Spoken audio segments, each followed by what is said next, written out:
हदीस नंबर 8। सब्र की फजीलत नबी करीम सल्लल्लाहु अलैहि वसल्लम ने फरमाया, सब्र रोशनी है। सहीह मुस्लिम।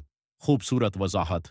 ये मुख्तसर मगर गहरी हदीस हमें ज़िंदगी का एक अजीम उसूल सिखाती है कि सब्र इंसान के लिए रोशनी है। जिस तरह रोशनी अंधेरों को ख़त्म कर देती है, उसी तरह सब्र ज़िंदगी की मुश्किलात, परेशानियों और आजमाइशों के अंधेरों में इंसान के लिए रास्ता रोशन करता है। जिंदगी में हर इंसान को कभी न कभी मुश्किलात, दुख और आजमाइशों का सामना करना पड़ता है। ऐसे वक्त में जो शख्स अल्लाह ताली पर भरोसा रखते हुए सब्र करता है, अल्लाह उसके दिल को सुकून अता फरमाता है और उसके लिए आसानी के रास्ते पैदा कर देता है। सब्र कमजोरी नहीं बल्कि मोमिन की सबसे बड़ी ताकत है।